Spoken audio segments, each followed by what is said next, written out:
There's coming a time when Sunday will be regarded as the legal day of worship. Yeah, we'll make that law. Sabbath blue laws. Blue laws. A blue law. Blue laws. Blue laws. Blue laws. And all the blue laws are already in place to make that process fairly painless or simple to enact. Ukraine is still standing. This war is about money. People don't talk much about it. But you know the richest country in all of Europe for rare earth minerals is Ukraine? Have decided to conduct a special military operation. This is barbaric.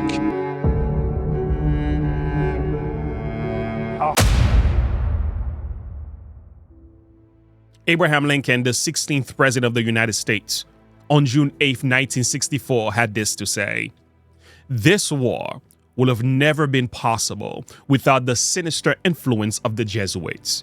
We owe it to popery that we now see our land reddened with the blood of our noblest sons."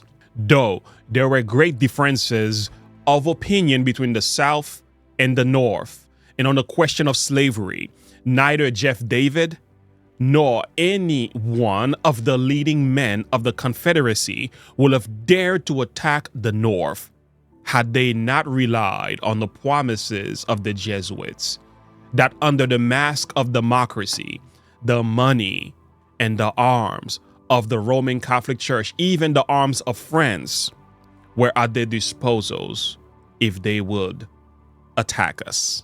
He went on to say, "I pity the priests, the bishops, and the monks of Rome in the United States, with the people realize that they are, in great part, responsible for the tears and the blood shed in this war.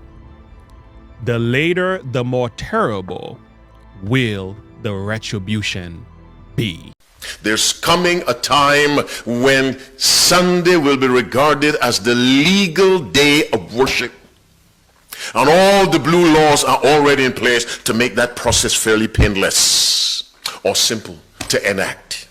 Ukraine gets major IRIS-T air defense boost from NATO ally. BBC News, Ukraine weapons, what arms are the US, UK, and other nations supply.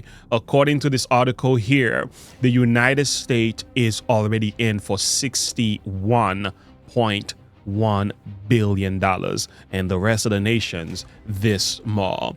This tells you a whole lot. So let's move on to another one. Defense Post. We are told Germany reveals what military equipment it plans to send Ukraine. Now we're teetering on the brink of World War III, and a lot of people don't see it, but I see it, and I've been right about a lot of things. They all say Trump's been right about everything. Russians have weapons to the Houthis. The Russians were found to have a ton of new weapon deliveries in the Hezbollah tunnels. Why?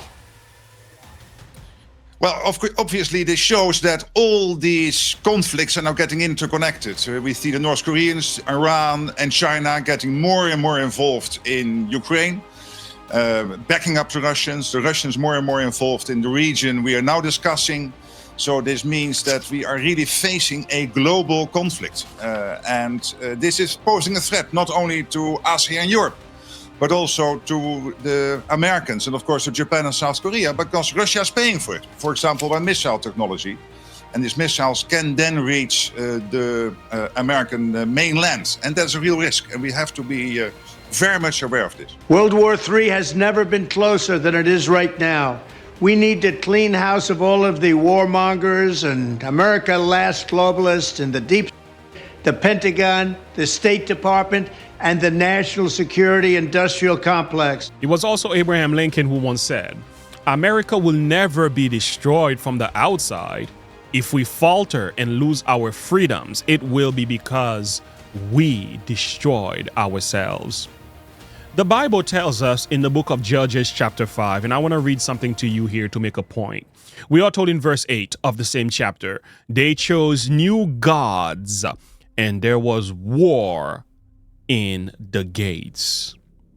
One biblical principle you're going to find throughout the entire Bible: whenever God is rejected either in Israel or any nation, war was the result. We are also told in the book of 1 Kings chapter 11, King Solomon loved many strange women, together with the daughters of Pharaoh, and were women of Moabite and Ammonites and Edomites and Zidonites and the Hittites. Verse 2, of the nation concerning which the Lord saved unto the children of Israel, you shall not go in unto them, we are told, neither shall they come in unto you, for they will turn your hearts after their gods. But Solomon clave unto them in love. So we are told as a result of that, Solomon went into false worship. Solomon did evil in the sight of the Lord and went not fully after the Lord as did his father David. Solomon built houses to the gods of the women in which he loved. And in verse 9, we are told the Lord's anger was hot towards Solomon. So what happened as a result? Verse 11 say, I will surely rend the kingdom from thee and will give it to thy servant. So God began to raise adversaries against the kingdom. And we are told also in verse 11, they arose out of the Median and came out of Paran, and they took men with them out of Paran, and they came to Egypt unto the king Pharaoh. So enemies are rising up. Verse 23, and God stirred him up another adversary, Rezin, and the son of Eliadab, and which fled from the Lord, and Hadazer, king of Zobah. So what we are seeing over and over again, war. He was an adversary to Israel in all the days of Solomon, beside the chief and the Hadad did, and he had bore Israel and reigned over Syria. So what we are learning is this: wherever there was war, there was conflict, and these conflicts at the root had false worship connected to it and idolatry. When God is rejected, the nation fell into war. The headline for this article says, Gleeful Graham, Ukraine war all about money. Can you believe that? CNN World News, as North Korea, Iran, and China support Russia's war, this is termed the new axis is emerging. Analysis: China, Russia, and North Korea and Iran describes as new axis evil by some. So the first person who spoke about this, it is the Congressman Rob Whitman. It is stated here, we've seen the emergence of axis of evil back in the late 1930s, 1938, and 1939. We saw that what the world did that in particular point to come together, said Republican Congressman Rob Whitman, Vice Chairman of the House Armed Service Committee, doing an online discussion last month hosted by the Center for a New America Security. In 2002, former President George W. Bush used the term axis of evil in a State of the Union to address the describes countries supporting terrorism, such as North Korea, Iran, Iraq. More recently, it is being applied in Washington to describe China, Russia, and Iran and North Korea. While these countries are not an axis, and the administration has been clear that it does not seek bloc confrontation, choices these revisionist powers are making means we need to act decisively to prevent that outcome. Anthony Blinken wrote in November and December issue of the publication Foreign Affairs. Whitman does use the term axis of evil and said that the countries involved are more capable of destabilizing the world than were Nazi Germany and its allies in 1939, especially as they cooperate and shares technology at all levels. Where do they go? I had one interesting comment. Our conversation was gone off, which was repeated with Lebed. They talked about they don't want this NATO expansion. They know it's not in their security interests and on, and said, well, and if you do that, we may have to look to China. And I couldn't help using the colloquial expression from my state by saying to Zaganoff, lots of luck in your senior year. Good luck. And if that doesn't work, try Iran. I'm serious. I said that to them, and these were, and they know, I knew, they knew, everybody knows that is not an option. And everybody knows, every one of those leaders acknowledges and needs, and they resent it, but they need to look west. And the question is whether this is designed to completely shut them out, but not in terms of whether or not it is a direct military security threat. If you are a young adult or the parent of one, please listen carefully. The United States is closer now to World War III than ever before. Russia, China, and Iran have announced the three nations are seeking to strengthen ties. The alliance that's been formed should chill us all to the bone. In preparation for war, 100% of Democrats in the House Armed Services Committee support the military drafting of women aged 18 to 25. Congress advancing a plan to draft women into the military. The proposals would automatically register men for the draft on their 18th birthday. It would also require women to enter. Even so, Republican pushback is holding the bill back. What else do we know about this population, 18 through 24? They are stupid. That is why we put them in dormitories. They make really bad decisions. Another meeting in the near future between you. Could very well happen, but I think the president said it the best. This is a war that should have never happened. It should have never happened, and it wouldn't have happened. It's a shame, but this is a war that should have never happened, and we'll get it solved. It's a complicated puzzle, very complicated puzzle, but we'll get it solved, and people get on with their lives. Too many people dead. Too many beautiful cities. I've seen those cities. They're so beautiful, and they, I don't know how you can ever rebuild them the way they were. It's not possible. You have to come, by the way, to see our city. I will. It's a beautiful country, beautiful weather, beautiful everything. But we have to get this over with. Yeah. But it's a war, and the president agrees. This is a war that should have never happened. Okay. Thank you very much. Thank you so much. Thank you very much. Now, this is Senator Lindsey Graham. Listen, I want you to hear carefully what this man is about to say. I was like, what did he just say? Ukraine is still standing. This war is about money. People don't talk much about it. But you know the richest country in all of Europe for rare earth minerals is Ukraine. $2 to $7 trillion worth of minerals that are rare earth minerals, very relevant to the 21st century. Ukraine's ready to do a deal with us, not the Russians. So it's in our interest to make sure that Russia doesn't take over the place. It's the breadbasket of really the developing world. 50% of all the food going to Africa comes out of Ukraine. We can make money and have an economic relationship with Ukraine that'd be very beneficial to us with peace. So Donald Trump's going to do a deal to get our money back, to enrich ourselves with rare earth minerals, a good deal for Ukraine and us. And he's going to bring peace. And Biden's been a disaster when it comes to containing bad guys. Well, there you have it, friends. This is about money. It's not about democracy as we initially thought of it. Listen some more.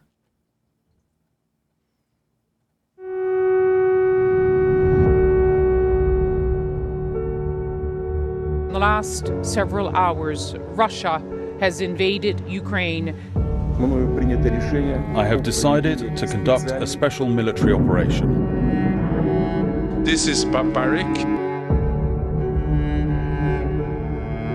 A whole line of traffic for as far as the eye can see, trying to get out.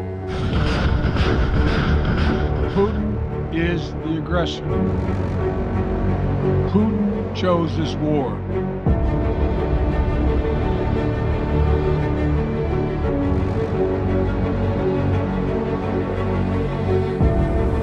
Putin's squalid venture should ultimately fail and be seen to fail. Glory to Ukraine. Slava Ukraine.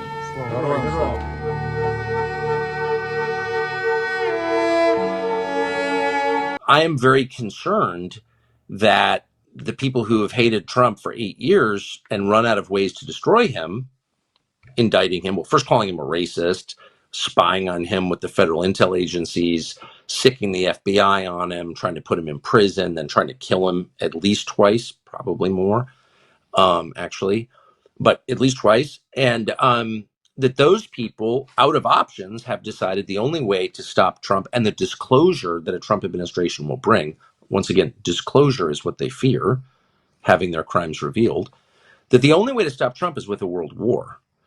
And so I've been pretty fixated on that for months, probably more than a year. I've just thought a lot about it, and I know a lot of the people involved, and they're very, very, very focused on war. Permanent Washington doesn't care about domestic policy. In case your viewers, I'm sure, know this, but just want to restate it. They don't care about domestic policy.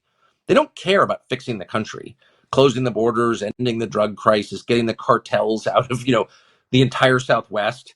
They don't care about that. What they care about is exercising power abroad, killing people because it makes them feel like God, and making money.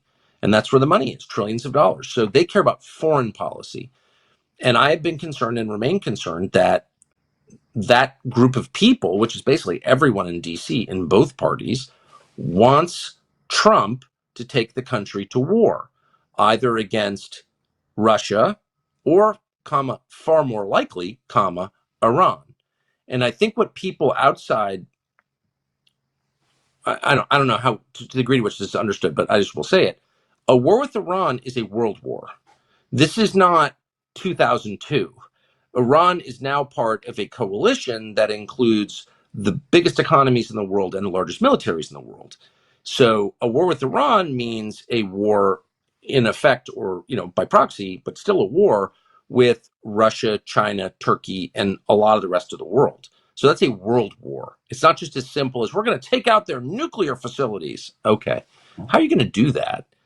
And how are you going to ensure that doesn't destroy the United States in the process? And of course, they don't care whether it destroys the United States. That's the actual answer. They don't care. And if they cared, they would pause and think about it. But anyway, I don't want to be bitter about it. But to me, it's really simple. Anybody who would even consider having a war with Russia or Iran should not be in any position of power at all in this administration or any other administration. It's super simple. And I think especially Ukraine is so obvious. Now, there is some debate on Iran, and I'm not endorsing Iran. I'm not a Shiite. But there's really no debate at this point about the debacle that has been Ukraine. Ukraine's not going to win. It's just completely destroyed Ukraine. It hasn't crushed Russia. It's really hurt the United States. So anyone who can't say that out loud should not have a job in the federal bureaucracy.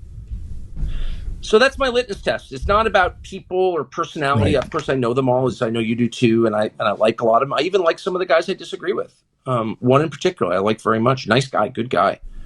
But it's a simple, practical test for whether or not you should wield power. Do you have the requisite wisdom to lead my country?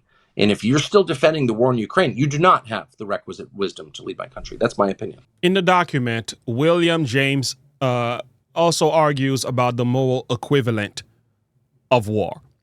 And what he is arguing is that war has its purpose. It brings about the necessary change in society. And even some of the wars that took place in the past we may not agree with turned out to be the type of stuff that we needed in order for certain changes to take place to go certain directions. Now, I want to quickly play another video here. This is coming from the author Neil Howe from the book Fourth Turning. On a PPD podcast, this is what he said about William James' argument about the moral equivalent of war. On this sense of war, there is a place in the book where I talk about this. William James, who actually took a summer, he took a year, he went out to Stanford. Kind of went out to California. I believe that was 1906. It was the year of the San Francisco earthquake. It's kind of an interesting year. But earlier in that year, he gave a speech, which is very famous. I think most Americans have heard the name. If they haven't read it, you should read it. It's only about 20 pages long. It's called The Moral Equivalent of War, right? Very famous. He was a pacifist, by the way. He didn't participate in the Civil War. And he asked, is there any way we could substitute the social function of war? And most of the speech is about how important war is for shaping and developing nations. It teaches people to sacrifice their personal needs, give to the commonweal, to, confront adversity, to do great things, to have great things come out of them, and to build big institutions and to try new projects and to take new risks. And It sounds very convincing. In fact, it sounds so convincing that you're not really sure he thinks there's a substitute for war. But in the middle of the speech, he says something very interesting. He says, I want to ask everyone here who's listening. Again, this is in 1906. He said, how many here would have wished that the Civil War had never happened? Kind of interesting. I mean, probably some of the people there are veterans, right? Yeah. Some of them probably disabled. And he immediately answers his own question. I know already, almost none of you wish the Civil War had never happened, because we would not be the kind of nation we are today. We're united, industrializing, we have national railroads, national time zones. I mean, we're a juggernaut that's been unleashed. No one would have wished the Civil War had not happened. That's kind of interesting, right? And then he asked another question, but this is paradoxical. He said, how many would wish another such war just a few years from now? Because no one would. But what a great question after following up with that. But interesting, Patrick, isn't this the way? I've talked to a lot of people about their personal lives. And I've asked people, I said, think about an event in your life that was pretty bad. It might have been a death in your family, a divorce, a business that went bust, just a horrendous period. Sure. And then you ask people, think about that. Would you have wished that that never have happened? I've done this with a lot of people, and I find most people, upon reflection, say, it was good it happened. I'm actually a better person. I'm a more perceptive person. I'm a deeper, I'm more mature. I'm wiser. And then, of course, you ask me, you want another event like that? And I said, no, I'm good. Yeah, I'm good exactly. on that, right? Yeah. But isn't it interesting? We always gain by a rite of passage, but we don't want a new rite of passage. This is why I say that history is like that. History takes us places we don't want to go. But in this complex system, social system, which is the history of a modern society, it takes us places where we don't want to go. As I imagine a lot of Americans right now feel we're all being taken to a place where no one wants to go. I mean, I'm just thinking of this political season right now. I will agree with part of the argument that he's making here, as far as history taking us places we don't want to go. War has its purpose to bring about necessary change, but this is one of those things I will also argue against. And the way that I will argue it is based on what the Bible says. For example, we go to the book of Romans for this one, right? We go to Romans. Let's go to Romans chapter 3. All right, Romans chapter 3, look what it says in verse 8, right? Not rather that we slanderously report, some affirm that we say, let us do evil that good may come, whose damnation is just. So there is that perception, right? How about we do evil so that we can get goods out of it? One of the reasons I was the only president in generations who didn't start a war is that I was the only president who rejected the catastrophic advice of many of Washington's generals, bureaucrats, and the so-called diplomats who only know how to get us into conflict, but they don't know how to get us out. For decades, we've had the very same people, such as Victoria Nuland and many others just like her, obsessed with pushing Ukraine toward NATO, not to mention the State Department support for uprisings in Ukraine. These people have been seeking confrontation for a long time, much like the case in Iraq. Donald Trump said at least a dozen times during the campaign that he will end the war in Ukraine in 24 hours. Is that even conceivable? Well, it was not conceivable before he won the election. And since he's won the election, given the steps that he's taken in terms of appointing people, and given the comments that some of those people have been making, like Gorka and Waltz, which we just talked about, the chances that he can shut this one down are, in the way that he describes, are zero. And in fact, I believe that this war is going to be settled on the battlefield. I don't think that Trump matters much at all. In fact, I don't think Trump's going to have much effect on what's happening in the Middle East, what's happening in East Asia, or what's happening in the Ukraine war. Trump likes to think that he is remarkably clever and that he has a huge amount of power and that he can get things done in ways that others can't. but I think he greatly underestimates the extent to which he's in an iron cage here and how little maneuver room he has. And what little maneuver room he had, he's basically eliminated by turning people like Waltz and Gorka loose. Scripture says in Matthew 24, look what it says here, for you shall hear of wars and rumors of wars. See that you be not troubled, for all these things must come to pass, but the end is not yet. So we are told wars will be taking place. There will also be rumors of wars happening around the world. But Jesus tells you, don't be troubled about what you are hearing, because these things themselves cannot end the world. So we are told in GC 592, paragraph 3, the dignitaries of the church and state will unite and bribe and persuade or compel all classes to honor the Sunday. The lack of divine authority will be supplied by oppressive enactments.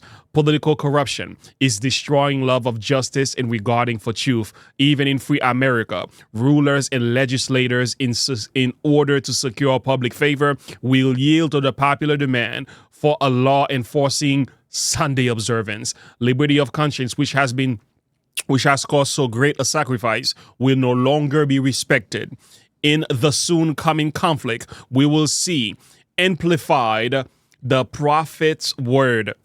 The dragon was wroth with the woman and went to make war with the remnant of her seed, which keep the commandments of God and have the testimony of Jesus Christ. So ultimately, this war will be turned against the people of God, just like the Bible says. Matthew 24, come back to this. Then shall they deliver you up to be afflicted, and shall kill you, and you shall be hated of all nations for my name's sake.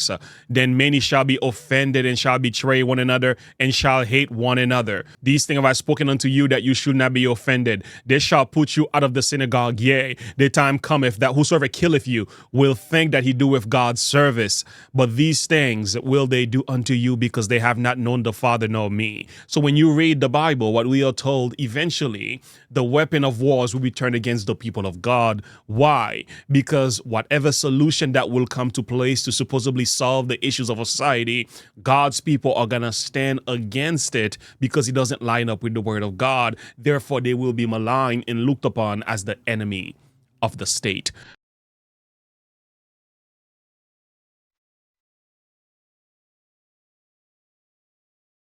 Yeah, we'll make that law.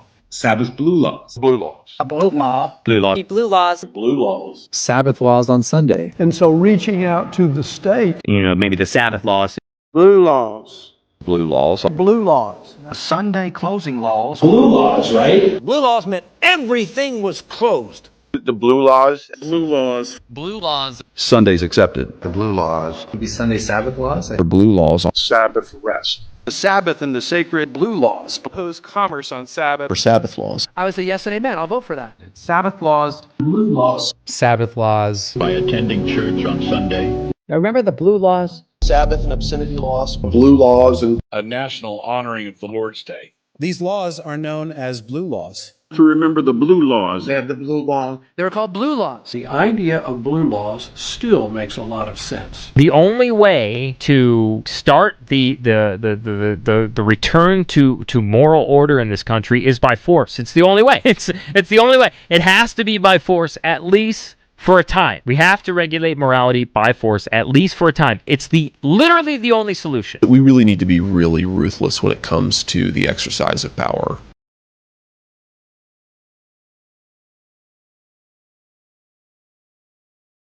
Satan works through the elements also to garner the harvest, his harvest of unprepared souls. He has studied the secrets of the laboratories of nature. He uses all his power to control the elements as far as God allows. While he was suffered to afflict Job, and how quickly flocks and herds and servants and houses and children were swept away. One trouble succeeding another in a moment. It is God that shields his creatures and edges them in from the power of the destroyer. But the Christian world has shown contempt for the law of Jehovah. And the Lord will do just as he has declared that he would. He will withdraw his blessings from the earth and remove his protecting care from those who are rebelling against his law and teaching and forcing others to do the same. Satan has control of all whom God does not especially guard. He will favor and prosper some in order to further his own designs, and he will bring trouble upon others and lead men to believe that it is God that is afflicting who is afflicting them, while appearing to the children of men as a great physician who can heal all their maladies. He will bring disease and disaster upon popular cities until popular cities are reduced to ruin and desolation. Even now he is at work in accidents and calamities by sea and by land, in great conflagrations, in fierce tornadoes and terrific hailstorms and tempests, floods, cyclones, tidal waves, and earthquakes. In every place in thousands of forms, Satan is exercising his power. He sweeps away the ripening harvest, and famine and distress follow. He imparts to the world a deadly 10,000 perish by the pestilence. These visitations will become more and more frequent and more disastrous. Destruction will be upon both man and beast. The earth mourneth and fadeth away. The hardy people do languish, and the earth also defile under the inhabitants thereof, because they have transgressed the laws, changed the ordinances, and broken the everlasting covenant. And the great deceiver will persuade men that those who serve God are causing these evils, and that the class that have provoked the displeasure of heaven will charge all the trouble upon those whose obedience to God's commandment is a perpetual reproof to transgressors. It will be declared that men are offending God by the violation of the Sunday Sabbath, and that this sin has brought calamities which will not cease until Sunday observance shall be strictly enforced. And those who present the claim of the fourth commandment, thus destroying reverence for Sunday, are troublers of the people, preventing the restoration to divine favor and temporal prosperity. Thus the accusation urged of old against the servant of God will be repeated, and upon grounds equally established. And it came to pass, when Ahab saw Elijah, and Ahab said to him, Art thou he that troubleth Israel? And he answered, I have not troubled Israel, but thou and thy father's house. In all that forsake the commandments of the Lord, thou hast followed Balaam. As the wrath of the people shall be excited by false chargers, they will pursue a course toward God's ambassadors, very similar to that which apostate Israel pursued toward Elijah. There's coming a time when Sunday will be regarded as the legal day of worship. And all the blue laws are already in place to make that process fairly painless or simple to enact. When that happens, what will you do? Don't tell me. What will you do? Will you and I have the courage to say we ought to obey God? Finish the verse for me. Rather than men. Where's that found? Acts 5:29. We ought to obey God, even at the loss of what? Life. And this is no joke. We read Fox's Book of Martyrs, how people died, they were burned alive, eaten by animals. We read those things and we say what strong people they were. We don't realize the same thing may befall us. Let me tell you something about human nature. There's a verse in the Bible which says, the heart is deceitful above all things, and desperately what? Wicked. Who can know it? Which means no human being can fully understand the depth to which a human being can sink in criminal behavior and destructive behavior, not even the person himself. The heart is deceitful above all things and desperately wicked. Who can know it? Only God. We see an example of that when they said, crucify him now. If people try to get their hands on God and kill him, what will they not do to God's people? Verse 33 of John chapter 16, we are told, these things I have spoken unto you, that in me you might have peace. In this world you shall have tribulation, but be of good cheer. I have overcome the world. Thanks for watching. Have a good one. Bye.